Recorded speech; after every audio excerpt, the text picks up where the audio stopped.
Hey guys, tonight we're trudging back barefoot, sun-dazed, and probably on the edge of dehydration into the land of Reed's river gods and breakfast beer. Yes, beer. You're going to learn how ancient Egyptians brewed this oddly sacred, slightly chunky beverage, not just to party though, trust me they did, but to wake up, worship, pay taxes, and occasionally survive marriage. Picture it the Nile before dawn, so quiet you can hear frogs plop. Air that smells like damp earth, barley, flour, and a hint of old sandals. You blink through the fog wrapped in linen that definitely wasn't made for chilly mornings, and take your first sticky step into a day ruled by grain gods, and the hum of yeast doing its weird fizzy thing. You probably won't survive this era's hygiene, or the aggressive sun exposure, but hey, at least your liver will get a workout. So before you get comfortable, take a moment to like the video and subscribe, but only if you genuinely enjoy what I do here. And let me know in the comments where you're watching from and what time it is where you are. Now dim the lights, maybe turn on a fan for that soft background hum, and let's ease into tonight's journey together. You start walking. The Nile's cool mist clings to your ankles and the sky above is bleeding gold into the last traces of indigo. There's no time to waste. In ancient Egypt, time is grain, and grain is life. You pass through low fields along the river's edge, where barley and emmer wheat grow in tight, stubborn clusters, dark heads nodding like sleepy priests in morning prayer. The flood has recently retreated. The water left behind more than mud, it left magic. The kind of magic that turns dust into harvest, that coaxes bread from dirt and beer from air. The kind that makes a civilization believe that the gods aren't just watching. The fields are alive. Farmers swing sickles in rhythmic sweeps. The sound is almost musical swish, thud, swish, thud. Someone sings a harvest chant. Nearby, a boy chases a goat that's stolen a basket of barley. No one yells. The goat wins. Your feet are soon powdered in dark silt. It's warm, almost silky, and clings like you owe it something. You pass a group of women pounding grain into flour. With long wooden pestles, they move in sync, arms shining with sweat, lips pursed in song. Their mortar stones are carved with protective symbols, eyes, beetles, and strange little dancing men who may or may not be drunk. This barley isn't for fancy feasts. It's for the jar. And the jar is everything. You follow a cart carrying heavy sacks of grain through narrow alleys into a village near a temple complex. The sound shifts here, more muttering, less singing. You smell smoke yeast and the unmistakable tang of ongoing fermentation. You're getting close. The brewery is small, sunken slightly into the earth. The walls are packed clay, shaded by woven palm matting. Inside vats, and more vats. Some steaming, some bubbling, all slightly suspicious. You duck under the doorframe and step into a heat so thick it feels like being hugged by wet bread. Welcome to the brewery temple hybrid, where spiritual purity and sour mash coexist in tight, sticky harmony. You're met by a brewer named Iset. She doesn't say much, just hands you a paddle, smirks, and gestures to the vat. It's filled with water and doughy chunks that look like someone tried to make sourdough in a thunderstorm. This, she gestures, is sacred beer step 1. You join the rhythm. Stir, stir, stir. The paste resists you at first, then surrenders. The smell deepens, nutty, almost sweet. You ask if there's a recipe. Iset laughs. The gods give the recipe, she says. You nod as if that clears anything up. A young assistant appears with a clay jug filled with water drawn from the Nile, filtered, boiled and cooled with palm fronds. It's poured into the vat in a thin, practiced stream. Someone drops in a small cloth bag filled with crushed dates. Sugar for the yeast. Life for the gods. Possibly also dessert. Now the fermentation begins. There are no thermometers, no fancy valves, just instinct. The yeast lives in the air, the flour, the wood of the paddle. You don't add it. You trust it will arrive. And somehow it does. You're handed a fresh cup, beer light and early. The foam clings like wet flour. You sip and blink. It's sour, but not in a bad way.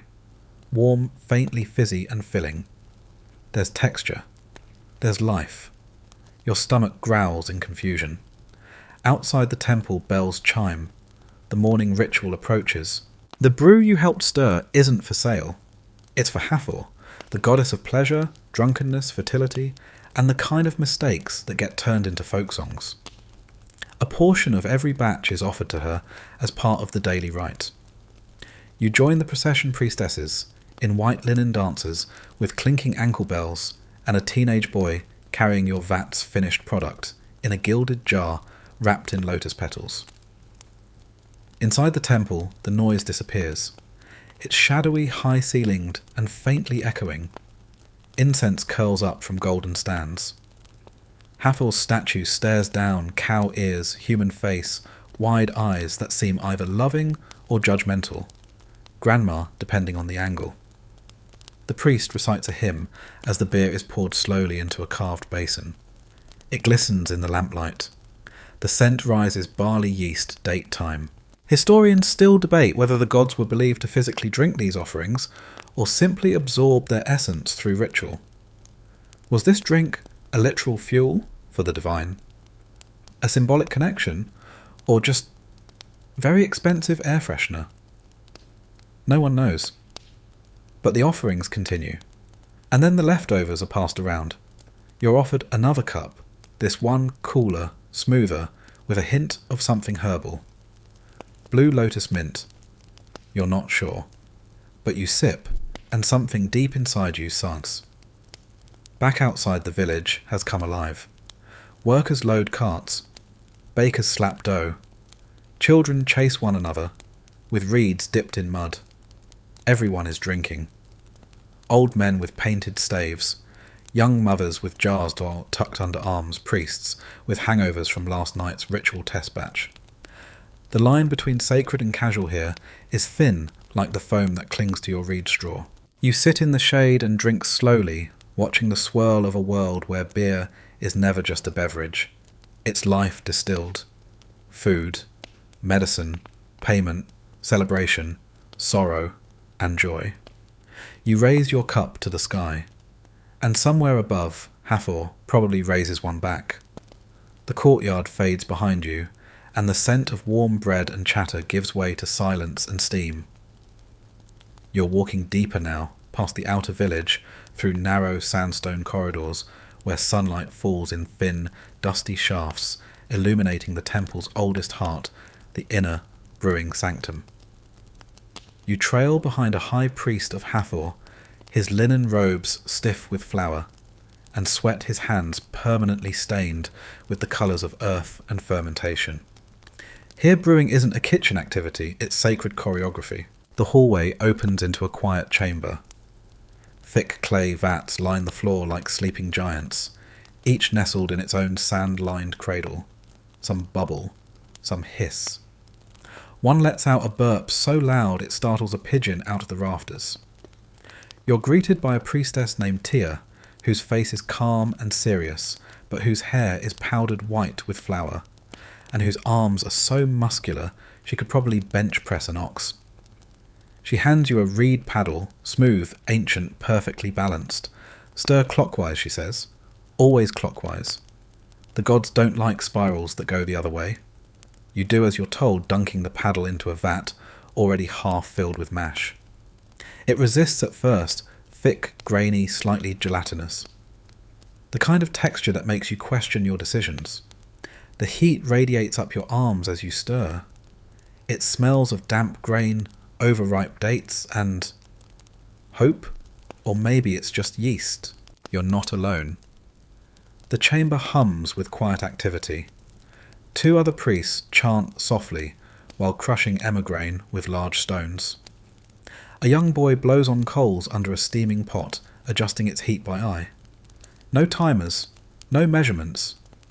Everything is done by rhythm, instinct, and whispered blessing. One of the older priests eyes clouded fingers, stained dark with fig resin, explains the brew. This one is for birthing rituals, he murmurs.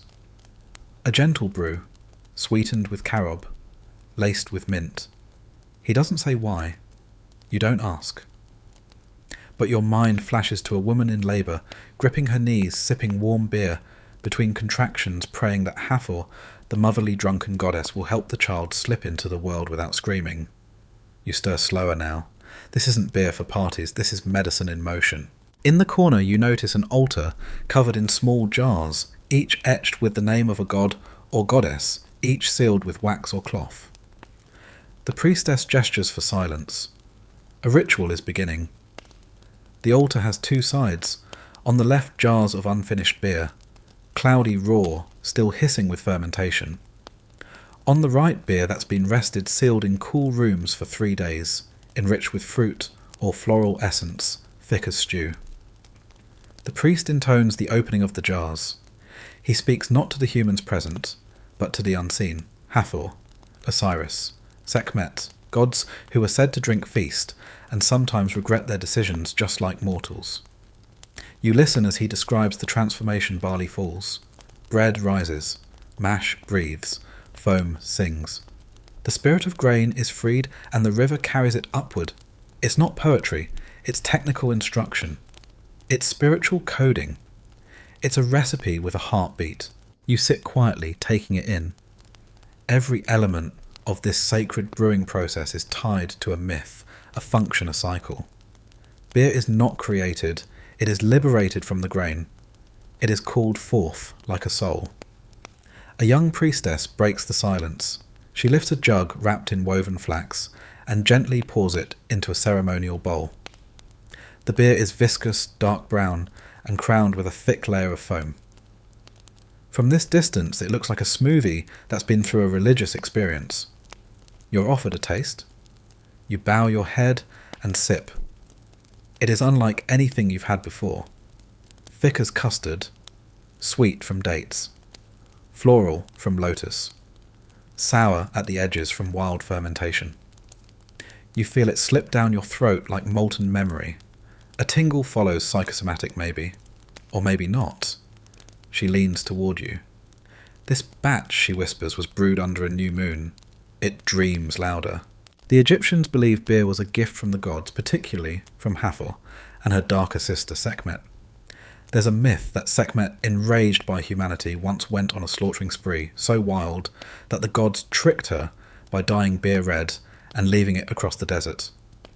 She drank thinking it was blood and passed out. When she awoke, her rage was gone. The Feast of Drunkenness commemorates that tale, one you'll stumble into soon. But here in the quiet sanctum, beer isn't chaos. It's order. It's control. It's transformation. The Egyptians viewed fermentation not just as chemistry, but as rebirth. Grain dies is broken, wetted, warmed, and from that death comes new life, bubbly, sacred, unpredictable. You rise and follow another priest into a rear chamber where something entirely different is happening. This is the experimental room. Here the boundaries blur. There's a vat flavoured with sycamore fig, another that includes honey soaked in wild thyme. You see a table covered in bizarre ingredients. Acacia bark, crushed insects. Something that smells unmistakably like garlic and regret. A brewer named Nebu offers you a sip from a side jar. Workers' blend, he explains.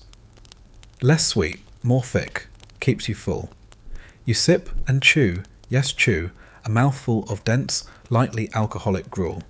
It's not pleasant, but your stomach immediately feels steadier.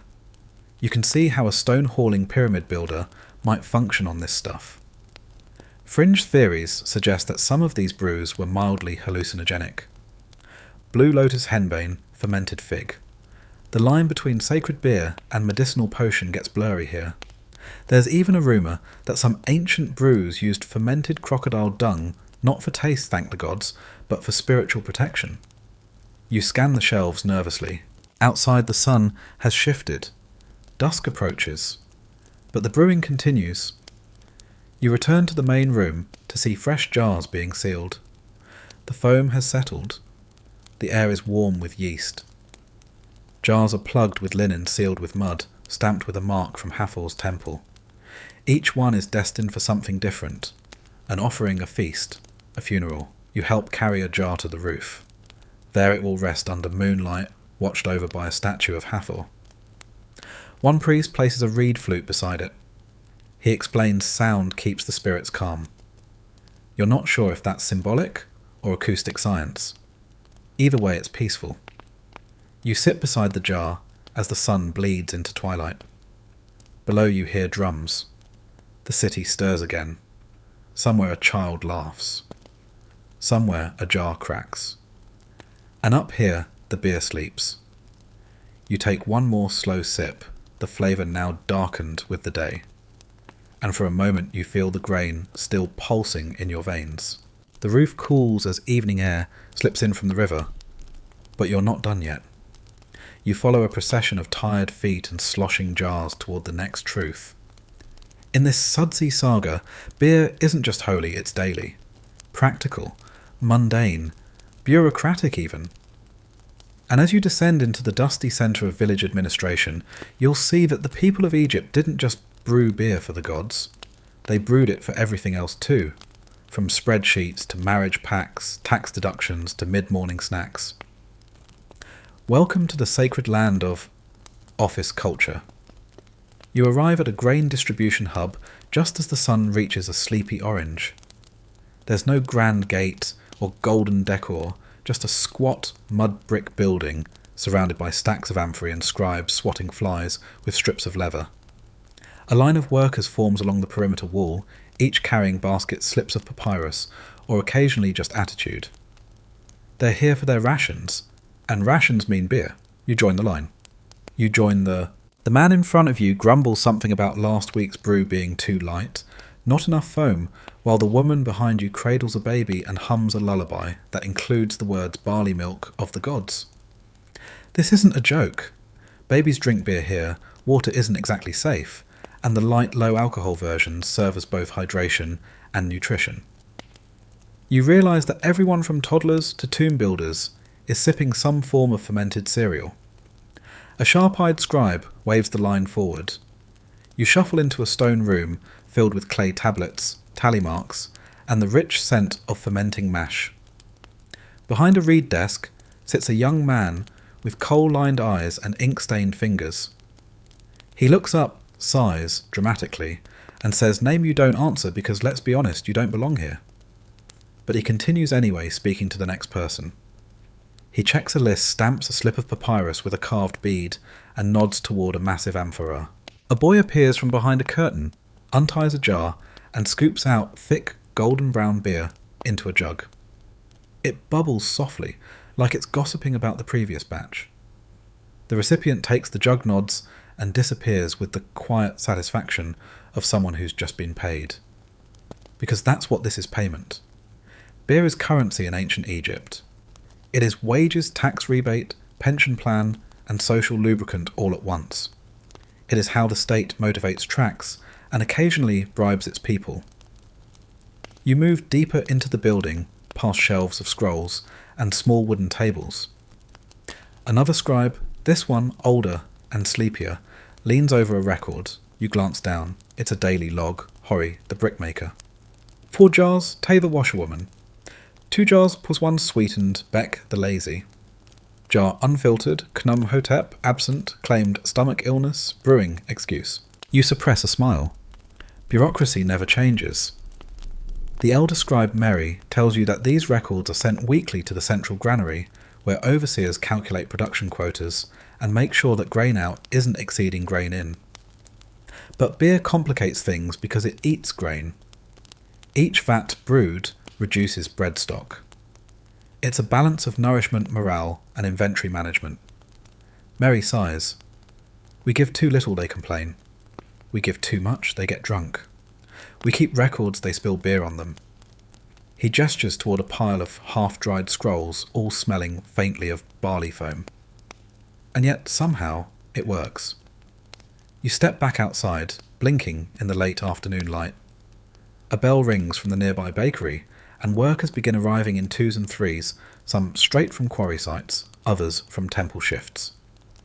Their skin is sun-seared, their eyes tired, but their gait hopeful. They gather in small groups around wide pots of evening beer, a thicker, richer brew than the morning portion. This one sticks to the sides of your jug. It smells roasted caramelised, like something baked and then blessed. A woman named Henut hands you a cup. She's a weaver who works part-time as a fermentation supervisor. When the foam clings to the lip, she says, "You know, it's going to be a quiet night." You sip. It's warm, sour, creamy. There's a crunch. You pretend it was intentional. As the sky purples conversation's spark, two older men argue about the quality of last year's barley crop. A teenage boy tries to flirt by offering his thickest brew, claiming it was fermented during a thunderstorm, apparently good luck. Someone else tunes a stringed instrument and begins a drinking song. The lyrics involve cat's beer and falling into irrigation canals. And then there's the marriage negotiation happening quietly at a side table. A family has brought beer as part of a bride price, not gold, not cattle. Just 7 sealed jars each, marked with wax glyphs and perfumed with dried lotus. The groom's family inspects them like fine wines. One is uncorked, poured, tasted, there's nodding, smiles, a deal struck, 2 lives joined, over foam. You sip your cup and feel the simplicity of it all, and the depth. By nightfall, you're walking with a small crew of grain haulers toward a back alley tavern, unofficial, unlicensed, but very real. It's little more than a courtyard with benches and a barrel, but it's hopping. Laughter echoes, lanterns sway, clay mugs clink. Here brewing is personal. Recipes are passed down like gossip. You meet a brewer named Pazer, whose signature blend includes date molasses coriander and a secret he refuses to share. His beer is darker than the others, heady and syrupy. He offers you a cup and waits with a smug smile. You sip. Your eyebrows rise. He leans in. I buried the fermenting jar in river mud. Let the frogs sing over it. You don't know what that means, but it's working. You settle into a bench with a view of the river. It glimmers under the moonlight, a ribbon of light pulling past temples and trees. Workers pass their laughter softer now. A scribe stumbles home, scroll under one arm, beer in the other. A child sleepily clutches a cup with both hands. You hear snippets. The gods drink better than we do, but we complain louder, and we still wake up at sunrise. Beer isn't just beer here. It's not about alcohol content. It's about belonging to a cycle, a myth, a table, a job, a river. As the fire pit crackles low and your mug empties, you rest your head back and feel it all slow down. Tomorrow will bring new work, new measurements, new foam levels to argue about. But tonight, the bureaucracy of barley has faded into the soft hum of clay laughter and the sacred quiet of being full. By the time you rise the next morning, head pounding, softly mouth a little too dry, you're already late.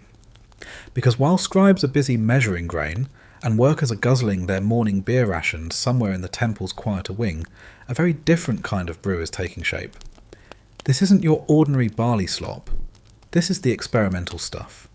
The small batch hand-spiced, possibly a bit haunted lineup, brewed not for nourishment or payroll, but for mystery. You head toward the back of the brewing compound, where the steam smells less like breakfast and more like potions. The walls here are darker, thicker, and streaked with soot from decades of open flame brewing. You step into a chamber where no 2 jars look alike. Some are slim and elegant, others squat and frothy, many covered in wax cloth or layered seals.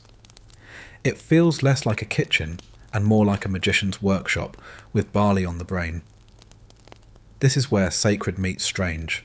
Your guide today is a short, sharp-eyed woman named Jehutineferu Neferu for short. She's stirring a vat of beer so dark it looks like oil. Not for temple offerings, she says without looking up. This one's for dreams. You glance around at the workspaces. There are herbs everywhere, mint coriander, thyme, crushed blue lotus cinnamon bark, bowls of dried fig, roasted date pits, wild honey, and a basket of something dark and shriveled that you really hope isn't animal-based. The air smells like incense vinegar, and maybe licorice. Nefru hands you a flat cake, dense sticky studded with what looks like chopped fruit. You take a bite and nearly choke. It's beer bread or something close. This cake wasn't meant to be eaten. It's half fermented, meant to dissolve in warm water to jumpstart a new batch. This one, she tells you, is for the festival of the snake moon. Brewed during an eclipse. Steeped with sycamore ash. Strong enough to make you see past your own lifetime. You nod, deciding firmly not to ask follow-up questions. You move through the workshop. At one station, 2 assistants are crumbling half-baked bread into warm water with soaked dates. One whispers invocations while the other stirs. These aren't mass-market brewers. These are specialists, alchemists in linen. One jar is painted with symbols representing memory and rebirth. Another has a snake coiled around a cup. You lean over a pot, emitting gentle bubbles. Inside, pale yellow mash, thick and lumpy. Floating on top, lotus petals perfectly preserved.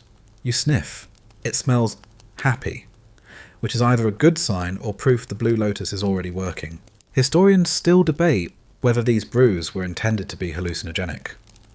There's no shortage of iconography suggesting divine visions, spirit journeys, or euphoric rituals, but no exact recipes have survived. Some say the blue lotus was mildly psychoactive. Others think it was just a fragrant mood enhancer like lavender for the tongue.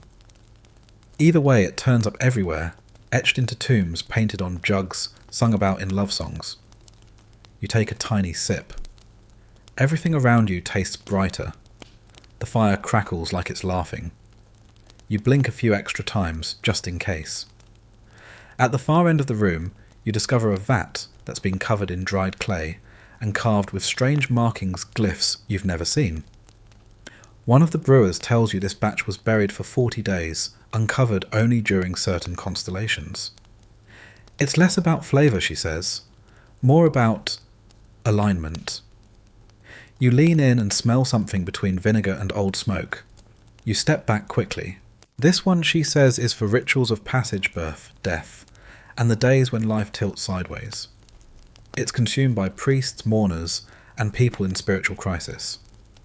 You begin to understand not all beer is meant to please the tongue. Some are brewed to unlock. Another corner holds brews laced with odd additions. Honeycomb, crushed insects, dried river algae. One contains what a brewer euphemistically calls sacred earth. You recognise it as dirt from a tomb site. For legacy, he says, straight-faced. You nod slowly, pretending that's normal. Then there's the one that stops you cold. A sealed pot, older than the others, covered in wax and crocodile-shaped glyphs. You ask the obvious. Is that what I think it is? He grins. Crocodile dung. Dried. Powdered. Blessed. Not for taste. For fertility spells. Strength. He shrugs. Also good against curses. You laugh nervously. He doesn't. Historians have indeed found references to dung-based remedies in ancient medical texts used for contraception womb poultices, and yes, perhaps brewing. There's no consensus whether this ever made it into beer, or if that was metaphor. But hey, symbolism can be messy. You decide not to sip that one. By late morning, you're helping prepare a new ritual batch. It will be used in a temple ceremony tomorrow, so today it's being started with care. The emmer is coarsely ground. The mash is steeped with dried mint and crushed berries. A priest blesses the jar while it's still warm, whispering a request to Hathor to let sweetness rise. The brew will rest for a single night, unsealed, to invite the breath of Maat, a poetic way of saying wild yeast. After that it will be sealed, blessed again, and stored until the sun reaches its highest point. You help ladle the mash into a clay jar. It hisses, it pulses, you swear it exhales. The priestess smiles. This one will dream of light. Later you visit a cellar where jars sleep in the dark. They're arranged like books in a library, each labelled with symbols for emotion, occasion, or deity. One row is marked joy, another healing, a third fire. You ask who chooses which brew goes where. Neferu laughs. The beer chooses. You sit quietly on the cool stone floor, surrounded by jars full of stories, waiting to be told one sip at a time. As evening falls, a soft music drifts through the compound. Bells, flutes, chanting. The brewers gather around a small shrine to offer thanks. A jar is opened, not for drinking, but for smelling. It's passed from hand to hand, each person breathing in the aroma of effort, transformation, and memory. You do the same. The scent is rich, deep, alive. And as the first star appears in the indigo sky above you, realise something. This beer was never meant to be consumed. It was meant to be remembered. It starts as a whisper. You feel it long before you see it. The murmured chants, the clink of bead jewellery, the low thud of drums echoing from the temple courtyards. The feast of drunkenness is coming, and with it, the boundaries between sacred and chaotic are about to melt like wax under the midday sun. Tonight, Egypt doesn't just brew beer. It becomes it. You wake from a nap in a granary alcove, groggy but alert. The village has changed. Women are wrapping garlands of papyrus and lotus around jars. Men are smearing eyeliner with ceremonial precision, even if their tunics are half untied. Children run barefoot, dodging priests who are too distracted to scold them. Every jar in sight is sealed with extra care, some painted with symbols of Hathor or Sekhmet. You can feel it in the air, something bigger than ritual, something looser, wilder, louder. This is not your average festival. This is divine inebriation, and you're in the front row. You join the growing crowd outside Hathor's temple just before sunset. The air is glowing golden light, catching on bronze mirrors, shaven heads, white linen. The space smells of crushed lotus petals, beer, foam, sweat, and hints of myrrh. A platform has been set up for musicians. Dancers warm up, stretching their arms in slow arcs, like birds waking from stone. The priests arrive in a line, carrying jars gilded in copper leaf, the mouths stuffed with petals. These aren't your average brews. These have been fermenting for weeks, some buried near sacred gardens, some steeped with herbs reserved only for this night. One is rumoured to contain honey from bees that lived in the queen's tomb walls. You lock eyes with one particularly solemn jar. It stares back. As the first drumbeat drops, the feast begins. Legend tells that once Sekhmet, the lion-headed goddess of vengeance, raged against humanity. She was unstoppable, thirsting for blood, unable to forgive. So the gods brewed a vast quantity of beer, dyed it red, and poured it across the desert, like a flood, mistaking it for blood. Sekhmet drank, and drank, and drank. She passed out. When she awoke, the rage had gone. She became Hathor once more, goddess of joy, of music, of dance, of laughter and blushes, and sideways glances, and exactly the kind of party you're standing in right now. Tonight, Egypt remembers. The first jar is cracked open with a ceremonial knife. The foam spills like liquid thunder. The scent is thick, sour, sweet, electric. A priest dips a ladle, pours it into a golden goblet, and raises it to the statue of Hathor. The chant begins. Foam of joy, river of laughter, drink deep, O heart, and forget pain. Then the goblet is passed. The brew is dark, powerful, spiced. You taste fig honey, maybe cinnamon, or possibly just ambition. It warms your ribs. Fizz rises into your nose. Your vision seems to shimmer. You laugh unprovoked. You are not alone. The jar is passed faster now. A second is opened. A third.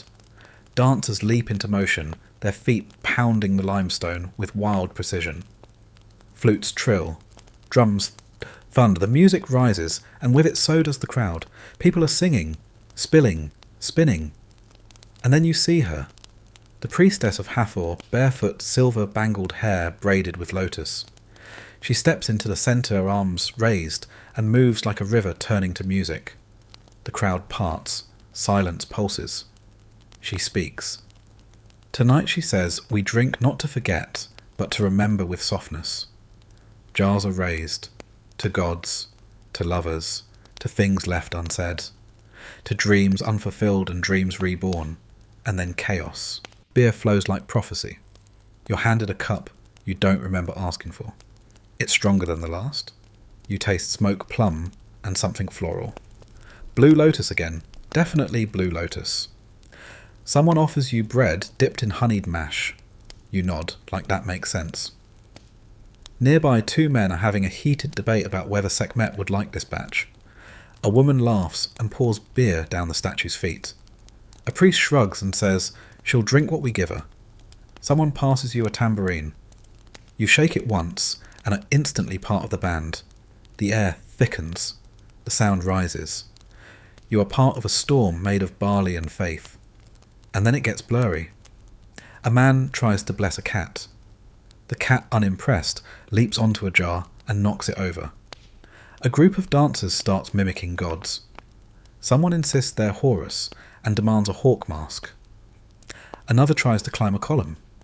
He is gently escorted down with beer and flatbread. You stumble into a quieter space behind the temple. A woman sits beneath a fig tree, legs crossed, sipping slowly. She gestures for you to sit. This part, she says, is for remembering what we buried. She pours from a small jar. The beer is milder, almost tea-like, laced with mint and rosewater. It tastes like a sigh. Around you, others gather in silence. This isn't the frenzy. This is the soft unravelling. They drink, they weep, they hum lullabies from when they were children. Historians still debate whether the Feast of Drunkenness was just a night of celebration or a mass ritual of emotional purging. Some say it was structured chaos with roles assigned and rules hidden behind the masks. Others believe it was a genuine, unpredictable flood of spirit and barley, a kind of therapy, a way to let go together. Tonight you believe both. The stars rise. Someone begins singing to them. You return to the main courtyard. The music has slowed. People are leaning on pillars, sleeping in pairs, laughing softly at nothing. The jars have stopped being passed. Now they sit in clusters, half empty, blessed and exhausted. You sit beside a man playing a 2-stringed lute. He plucks a tune that stumbles like your thoughts.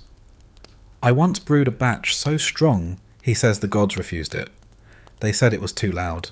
You nod. That seems fair. He smiles. Then I drank it myself. Dreamt I was a jar. You nod again. That seems inevitable. As dawn approaches, priests begin collecting the empty jars. They chant softly thank yous to the earth, to the grain, to the hands that stirred, and the lips that drank. One by one the candles are snuffed.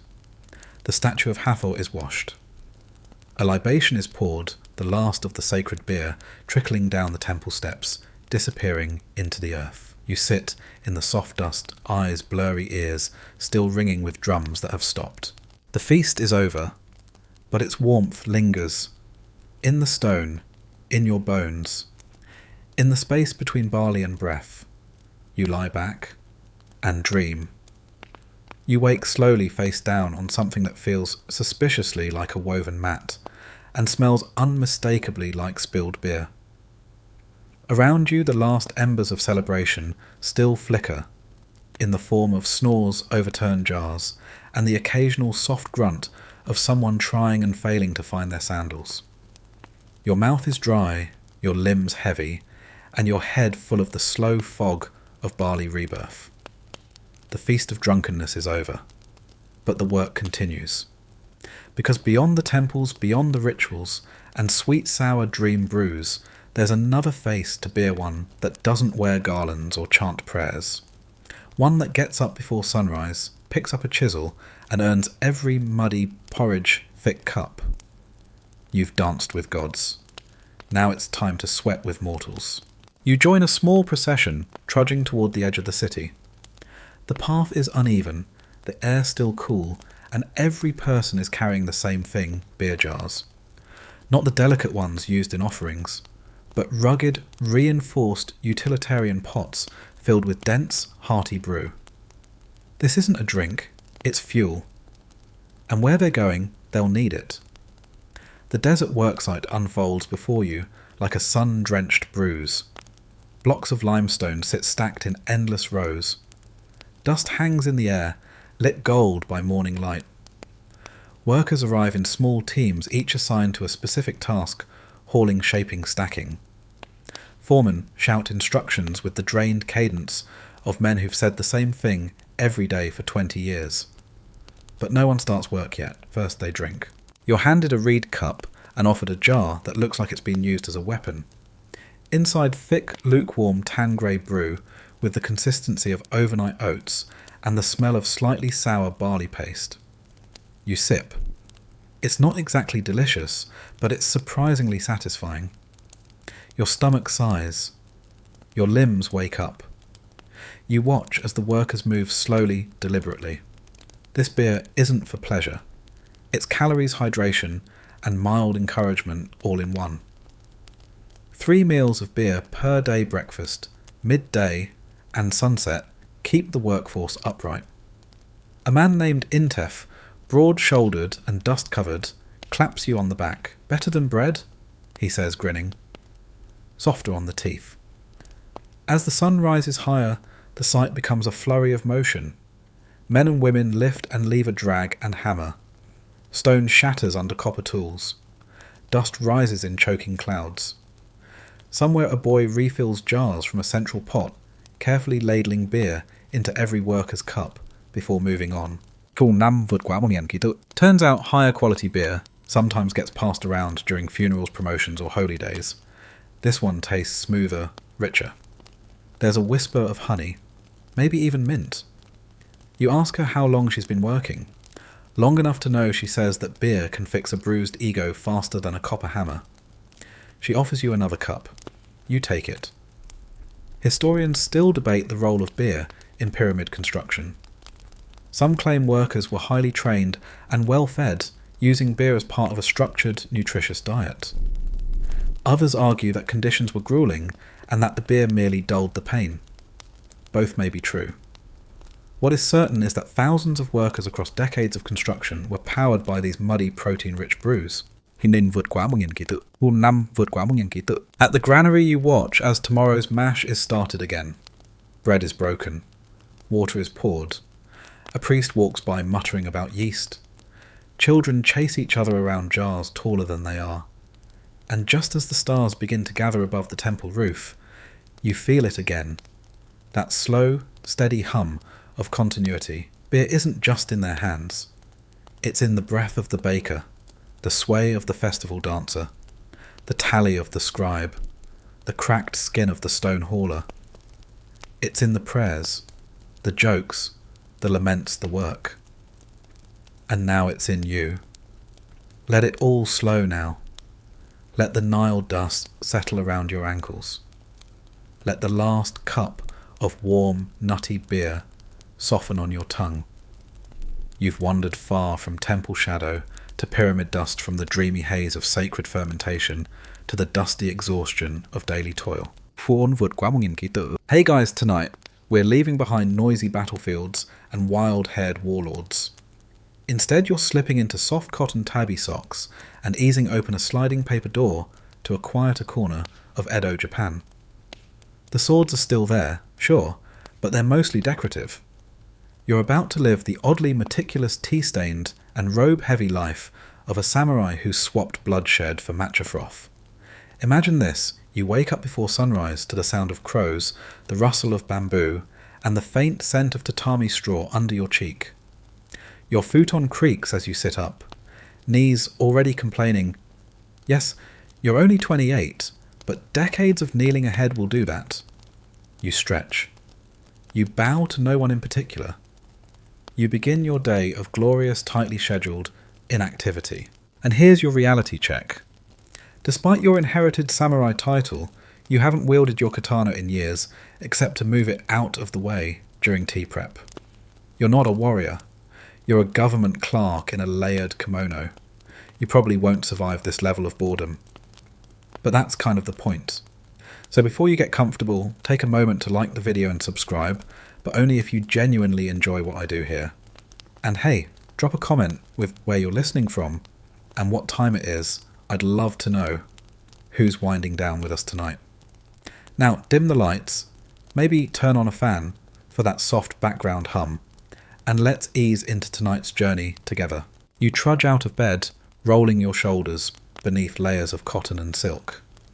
Your robe's hem trails against the polished wood floors, which some poor servant polished at dawn.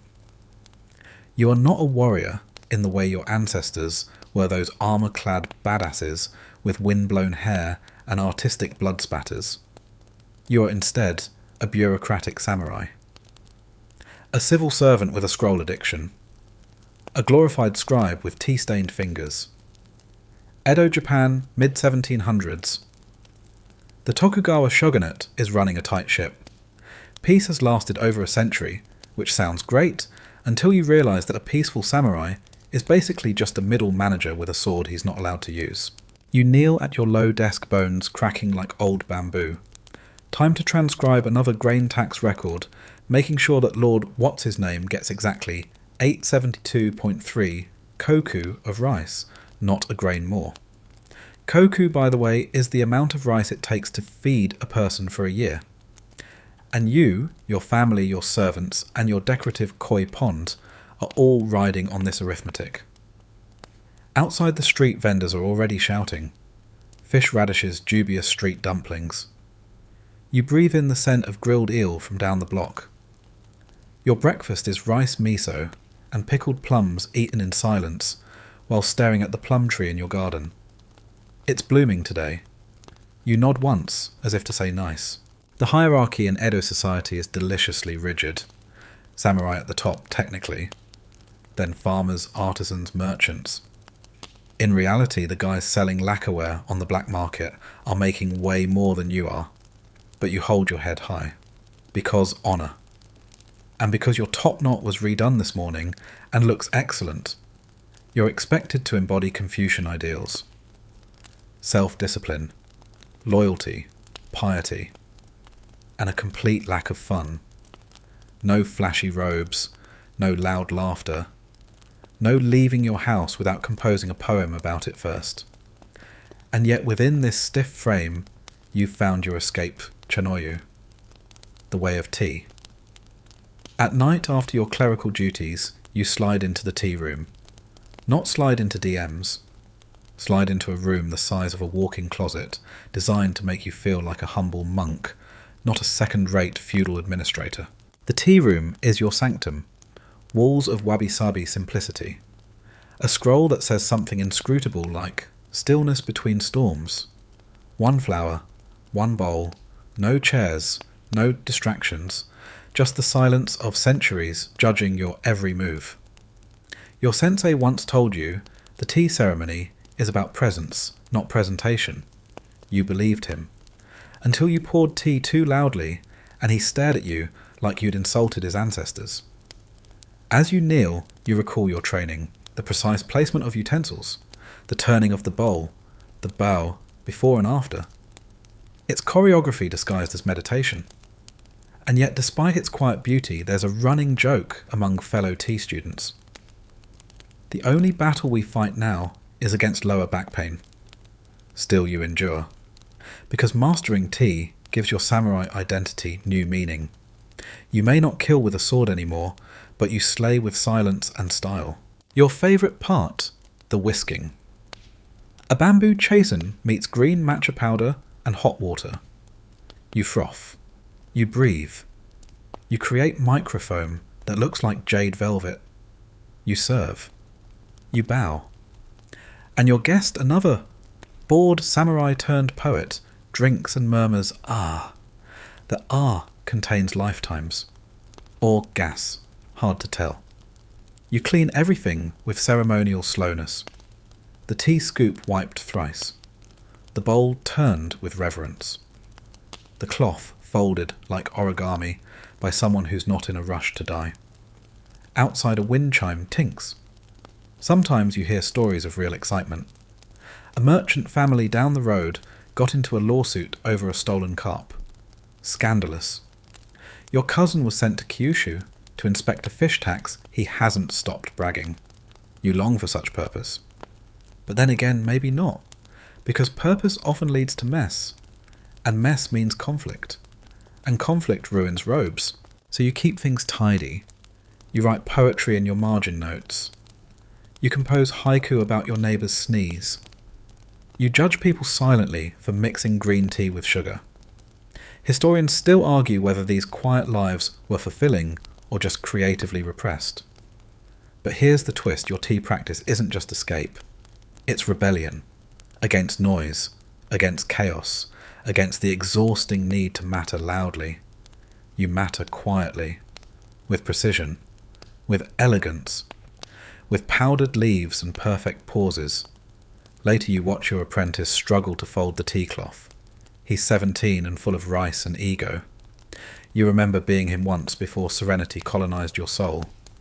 You say nothing, just adjust the cloth when he's not looking. That night you write in your journal, I am a leaf. I am steam. I am not the spoon. You think it's profound. In the morning you'll reread it and wince. But for now, it's enough. You blow out the candle, lie on your futon, listen to the crickets. Sleep arrives slowly, like the perfect tea pour. No rush, no splash, just silence settling like mist. And tomorrow, you'll do it all again, not because you have to, but because it's the only place you remember how to breathe. You wake to the soft crackle of a brazier and the chirp of a distant warbler. A fresh day, same endless robe. Your legs ache from yesterday's kneeling, but there's no time to whine. The tea master's path waits. It's not dramatic, it's not glamorous, but it is brutally precise, and weirdly you're kind of obsessed with it now. You shuffle into your tea room sleeves, trailing like curtains in a tragic play. Everything is in its place. The bamboo ladle, the iron kettle, the scooped out silence. But before you can begin your solitary practice, your neighbour shows up.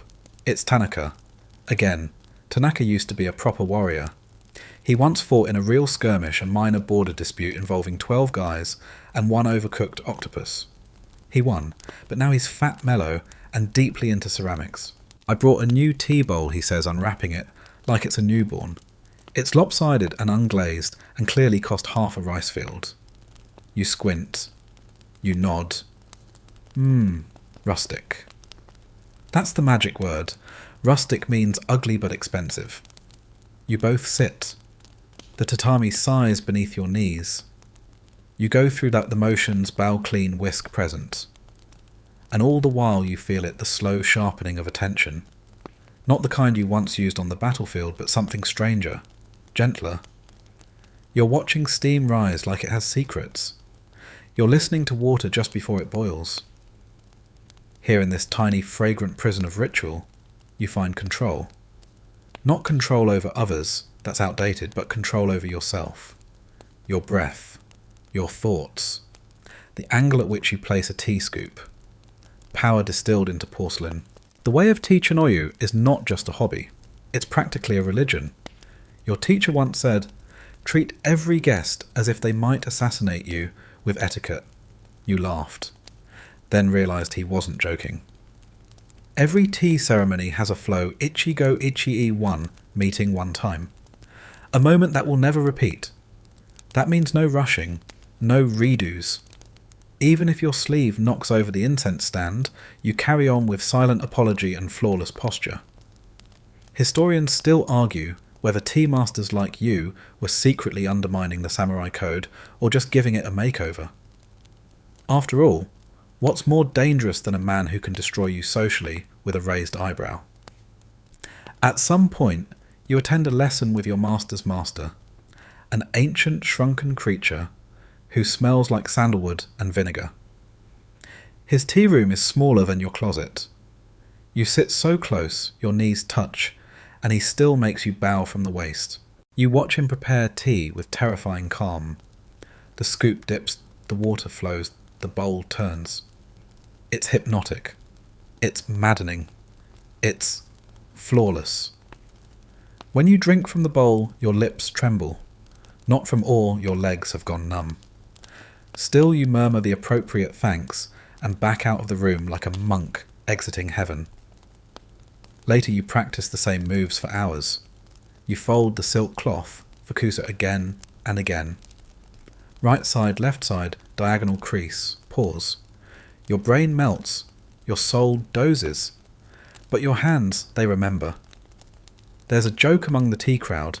You don't master tea, it masters you, then makes you apologise for not mastering it sooner. You laugh politely, but deep down, you're starting to believe it. One afternoon, a merchant's son comes for a lesson. He's cocky, wears his kimono like a bathrobe, and calls the whisk a brush thingy. You want to duel him, but you remember the teacup is your sword now. So you teach him, slowly, patiently. You guide his hand, correct his bow, wipe his spilled matcha with the serenity of a mountain hermit. Afterwards he says, "This was hard." You smile. Yes. He doesn't come back. Not everyone survives the tea life. Still you persist. Because for you, Chanuyu is more than decorum. It's a dojo for your spirit.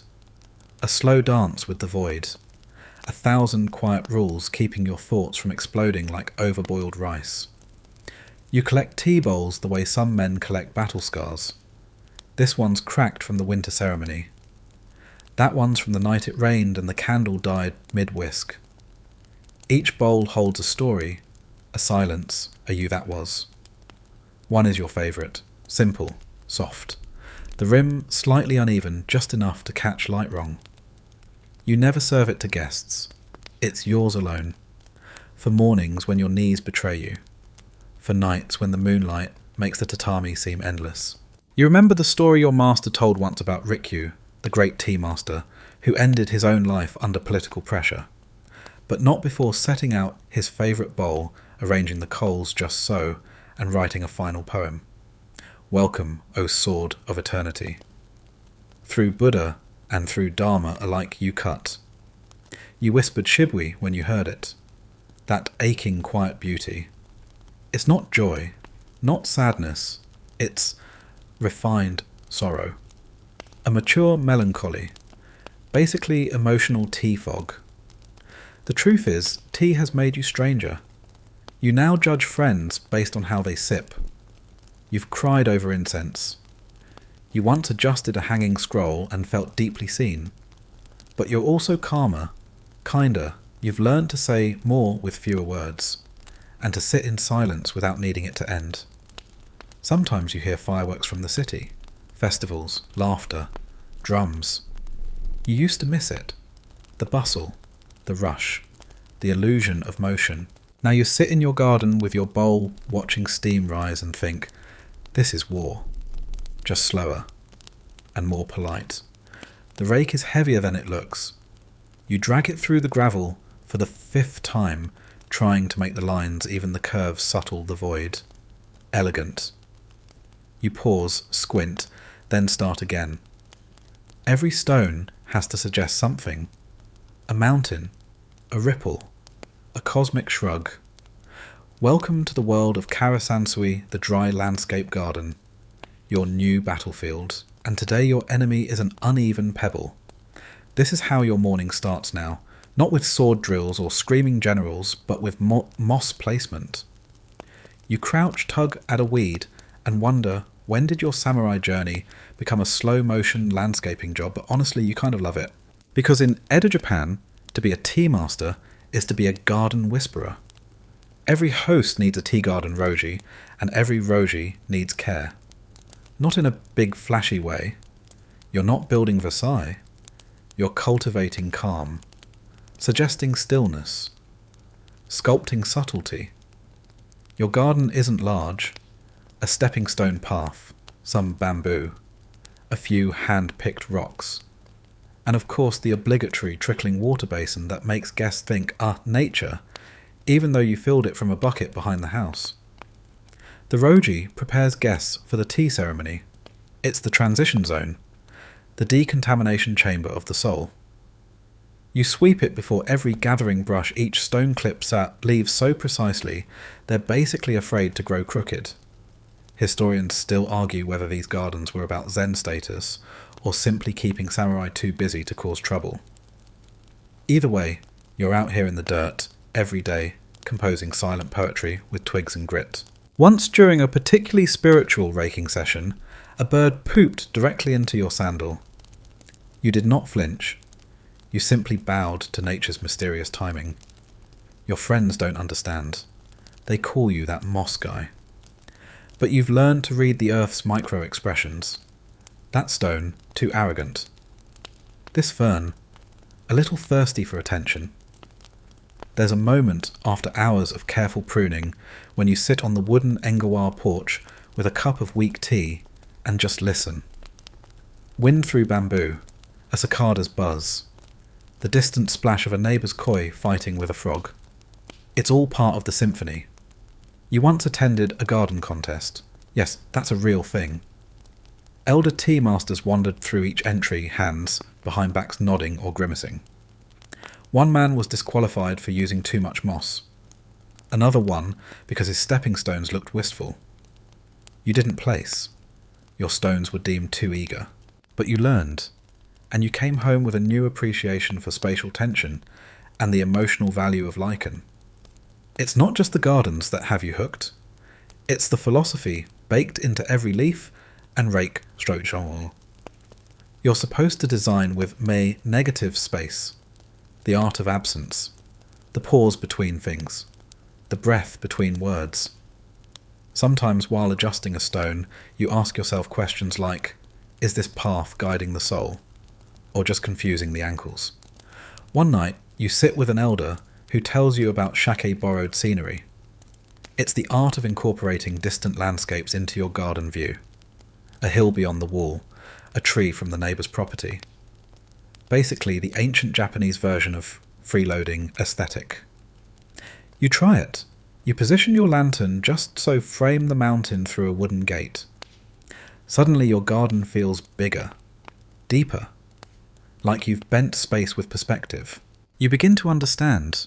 The tea master isn't trying to impress. He's trying to disappear. Not vanish entirely, but dissolve into steam, into gravel patterns, into the curve of a ceramic rim. You host a garden tea one morning. The dew is still on the moss. Your guests walk the path in silence, hearts slowing with each step. By the time they reach the tea room, they've already forgotten their gossip, their errands, their rice quotas. It works. The garden has softened them, pre-soaked their egos in stillness. You smile as you whisk the tea, grateful that no one tripped over the stepping stones this time. One guest, a poet with terrible allergies, sneezes mid-ceremony. You pause, bow slightly, and continue. The sneeze becomes part of the experience. A little human jazz in your otherwise silent orchestra. Later you write in your diary, the sneeze was perfect. You underline it 3 times. Your life becomes rhythm. Rake, whisk, fold, trim. You crave the pattern. The way the days layer like sediment. The years blur like mist on a mountain path. Your worries, once sharp, have rounded out like pebbles worn by rain. And yet something inside you still flickers. A whisper of restlessness. Not to fight. Not to travel. But maybe to change something. To break form just a little. Maybe add a pine sapling near the water basin. Slightly unorthodox. Potentially scandalous. You do it anyway. The next day your mentor visits. He pauses at the new tree, raises an eyebrow so slowly it might have been wind. Then he nods. Once. Just once. You exhale like you've been holding your breath for a decade. There are no medals in this life. No triumphs shouted from rooftops. But there are nods, slow, silent nods, that ripple through your soul like water in a stone bowl. And somehow, that's enough, so you keep raking, Keep trimming, keep listening. You rise before dawn to the sound of wind brushing bamboo. Another day, another series of carefully choreographed silences. But today your tea room isn't just for you. You're hosting, which means garden-cleaned scroll, selected incense, pre-burned just enough to whisper ancient pine forest without choking your guests. And yes, you spent 20 minutes choosing which single flower gets to exist in the vase. That level of pressure. Welcome to Samurai Tea hosting. Your guests trickle in like a very well-behaved storm. Tanaka's here again, of course always early, always with that one robe that smells faintly of pickled daikon. A merchant scholar follows all stiff posture and unspoken judgments. And finally, Lady Mizuno, who once composed a waka so beautiful it made your apprentice weep into the tatami. You haven't let him live it down. They remove their sandals, step along the garden path with monastic care. You watch through the tea room's slatted window. This is not just a party, it's theatre. And you're the lead actor-director, set designer and janitor. Once inside they kneel. You bow. The ceremony begins. Every movement matters. Your hand reaches for the ladle like it's breaking surface tension. You pour water as if noise were illegal. The tea is mixed, served and received in the sacred silence of shared attention. It's beautiful. It's powerful. It's tense. Because beneath this serene facade, samurai tea culture is basically a minefield of unspoken rules and razor-thin social status. One poorly placed bowl can imply disrespect. One mistimed bow and your gossip fodder for the next 3 lunar cycles. Lady Mizuno sips from the chuan, lowers it with elegance, and murmurs, "The bitterness is evocative." Translation: she hates it. You smile anyway. Tanaka chimes in with a loud, that means absolutely nothing, but saves the moment. You owe him another rice cake. It's not just the tea that needs balance, it's the atmosphere. You've seen tea gatherings where the silence grew too heavy and collapsed like an undercooked mochi. You once watched a duel nearly break out over the positioning of a hanging scroll. Historians still argue whether that was an actual fight or just really aggressive bowing. To prevent chaos, you tell a story, lightly, casually. The one about the priest who dropped his tea bowl, then declared the shattered pattern to be the shape of enlightenment. They chuckle. The tension cracks. Even Lady Mizuno allows a thin smile. You press forward. This isn't just about tea. It's diplomacy, performance, soulful micro-negotiation. Each gesture speaks. Each silence hums. You serve a sweet, a tiny mochi, shaped like a plum blossom, filled with bean paste and existential dread. They eat. You breathe. The moment softens. But nothing can prepare you for what comes next. A faint thump, then a rustle. The sliding door creaks open, uninvited. In steps your uncle, drunk, wearing one sandal, carrying a chicken. Yes, a chicken. He bows deeply and slurs, "I brought the snack," then collapses beside the kettle, somehow not catching fire. Your guests freeze. You die inside. This, dear listener, is the ultimate tea horror. A breach of harmony so absurd it bypasses shame and loops back to comedy. The chicken clucks. You murmur an apology. The merchant scholar raises an eyebrow so sharp it could gut a trout. You gently usher your uncle outside with the speed of a graceful assassin. The chicken follows. You return bow and continue as if nothing happened. Because this is the way. One guest coughs into their sleeve. Another adjusts their obi. Then mercifully, Tanaka says, "Well, I've seen worse." Somehow that resets the mood. After the guests leave, you sit alone in the tea room. The kettle's heat has faded. The flower's petals droop slightly. You stare at the empty bowls and wonder, why do you put yourself through this? And then you remember. The ghost stories. See, in Edo, Japan, tea rooms have their fair share of haunted rumours. A kettle that whistles the names of lost lovers. A scroll that rearranges its calligraphy when no one's looking. A spirit that whispers waka poems into your dreams. You once heard of a retired tea master whose sleeve kept brushing the same corner of the wall. When he finally examined it, he found a faded drawing of a fox spirit, eyes wide with longing. He burned incense for it every day after. There's even talk of a famous tea bowl Shino ware cracked, like spider silk, that shows different reflections depending on the time of day. One at dawn, one at dusk. One that looks back at you. Historians don't confirm these tales, of course. They call them folkloric embellishments. But you know better. You've felt that chill when alone with the coals. You've seen shadows that move just half a breath too late. Even ghosts like good tea.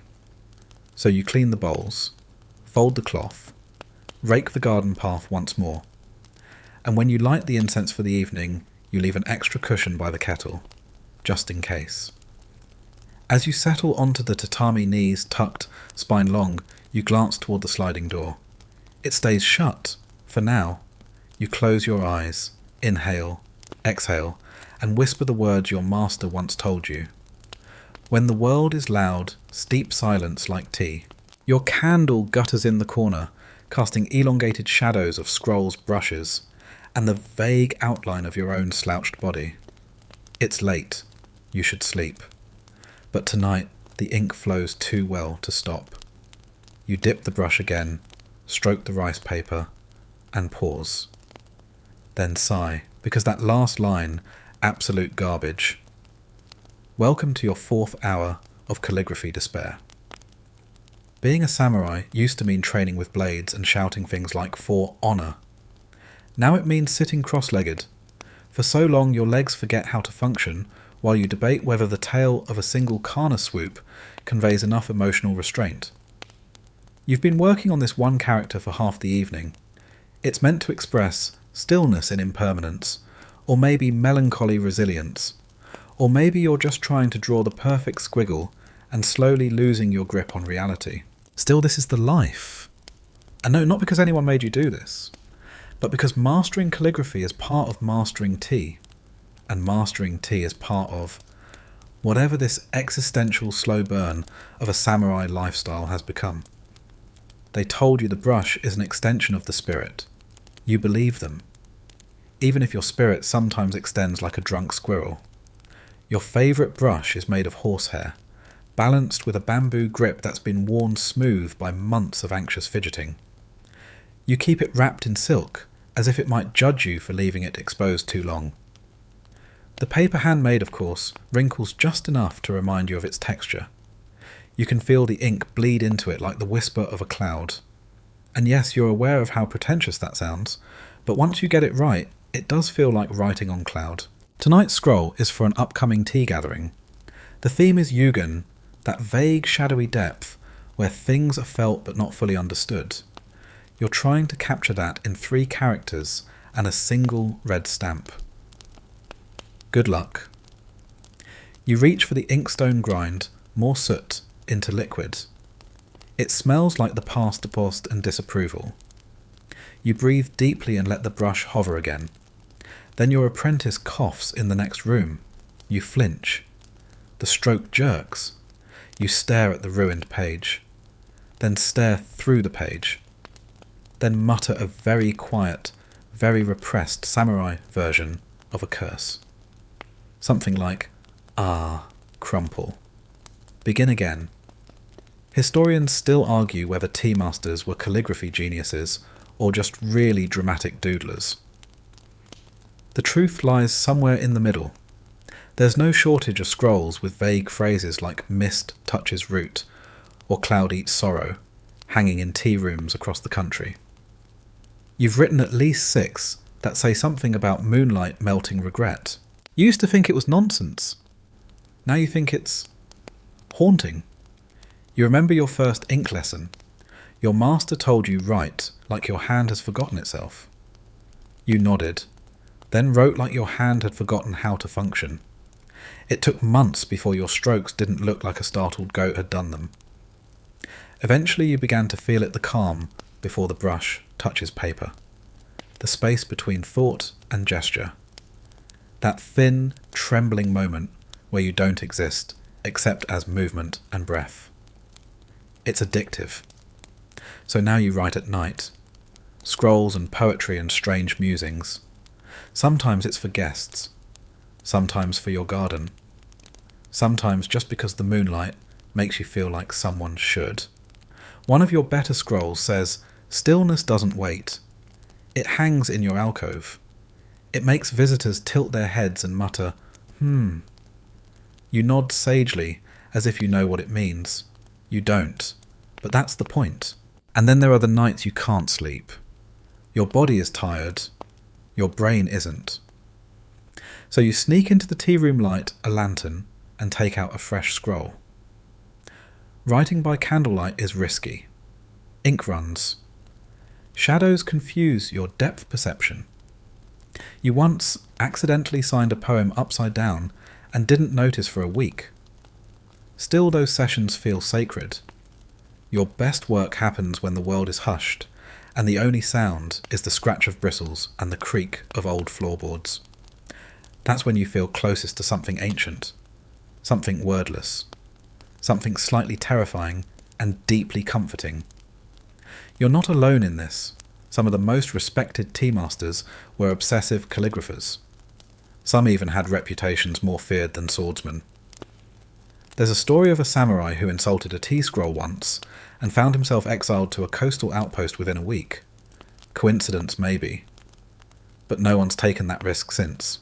You also dabble in ink painting now. A gnarled pine, a crumbling mountain, a bird looking slightly depressed. You're no master, but people nod when they see it. That's enough. But tonight's mission is pure calligraphy. No frills, just ink breath and the slow unravelling of your sanity. You finally nail it. One perfect character, the last in the scroll. You sit back, heart racing, like you just dodged a metaphorical arrow. You let it dry. Then with hands slightly trembling, you press your seal, the red hanko, into the corner. Your family crest. Your soul's barcode. It's done. You stare at it like it might burst into flame or sprout wings. It doesn't. You smile. Then immediately worry it's not good enough. You leave it alone anyway. Because part of this life is knowing when to let go. Not everything can be retouched. Not every line should be flawless. In fact, the best ones never are. That's wabi-sabi. Beauty in imperfection. Truth in transience. The quiet thrill of something almost complete. You blow out the candle, slide the scroll into its box, and whisper to the darkness enough. The sky is pale peach behind the bamboo, the kind of soft light that makes everything, your hands, your robe, even your regrets look gently faded. You sit on the porch legs, tucked under, you sipping tea, you didn't whisk quite perfectly. And that's okay. You've stopped trying to impress the steam. This is how your mornings go now. No scroll to paint. No guest to impress. Just you, your garden, and the hollow hum of quiet routines. Retirement, they say, though the word feels too final. You prefer slow unfolding. You've stepped away from formal duties. No more overseeing ceremonies or judging someone's leaf placement with silent contempt. Your title as tea master still floats behind your name, like a respectful ghost, but you rarely wear it now. Just your plain robe, your slippers, and your quiet. And yes, your joints still ache. You're not that enlightened. The apprentice, young, eager, slightly irritating, is in the other room, fumbling with the fukusa. You hear him mutter fold, refold, sigh. You resist the urge to correct him. You just sip and nod silently, sending him all the patience your past self never had. You've kept one thing, the tea room. Its walls hold your life in muted echoes. Every scratch in the tatami, every ash mark on the hearth, they tell stories. Not loud ones, but deep. You look around and remember the guests who came, the silences you held, the awkward moments turned meaningful with a tilt of the bowl. Remember the night someone cried into their cup, not because of the tea, but because the quiet had finally caught up with them. That was your doing. Not intentionally, that's all. Peace. No, but storm short. But still your star. Suddenly disappears. And sometimes when you sit alone in the room, the old ghosts return. Not scary ones, just past selves. The young version of you rushing to centre the calligraphy. The middle-aged version furious over uneven gravel lines. And this one now, more still than ever. Your memories flicker, like candlelight, the garden party where your sandals snapped, the merchant who insulted your whisking technique, the secret joy of hiding your best tea bowl from visitors because you loved it too much to share. All of it quiet, ridiculous, sacred. There's a kind of myth that floats through the tea community, the master who, upon knowing he would die soon, brewed one last bowl for himself. No audience, no ritual, just him, the steam and the bowl. You understand that now. You even think about doing it someday, but not yet, because there's still moss to trim, there's still a scroll to repair, and that apprentice he's trying to boil the water too early again. You can smell the overheat. It's practically betrayal by steam. You rise slowly, knees clicking like a bamboo fountain. Slide open the door. He looks up wide-eyed, holding the ladle like a confession. You hold up a hand. Then gently correct the fire's intensity, adjust the kettle's angle and say, "Now, listen." He leans in and hears it, the faint, not quite boil, the whispering threshold, the moment before motion. You don't say anything else. You don't have to, because you've passed it on. And somewhere deep in the gentle folds of the world, the quiet continues. Now you lie back. Let go of the room. Let go of the teacup. Let go of the apprentice still muttering in the next room. Your breath settles like dust in sunlight. There's no garden here, no scrolls, no kettle, only stillness. Imagine the feel of tatami beneath you, firm, warm, gently textured, like straw, woven by centuries. You're not wearing a robe anymore. You're not wearing anything that marks time, or status, or expectation. Just you. The soft sound of bamboo rustling somewhere far away. Let your breath lengthen. Let the air leave you slowly, not because you're trying, but because there's nothing left to hold on to. The teacup no longer waits. The gravel does not need raking. The brush sits dry and unbothered. In this space, you are not a master, not a samurai, not anything that requires remembering. You are steam now. You rise, you swirl, you fade, and the silence welcomes you like an old friend. No need to stir, no need to return. Just rest gently in this long, echoing stillness until dreams take you.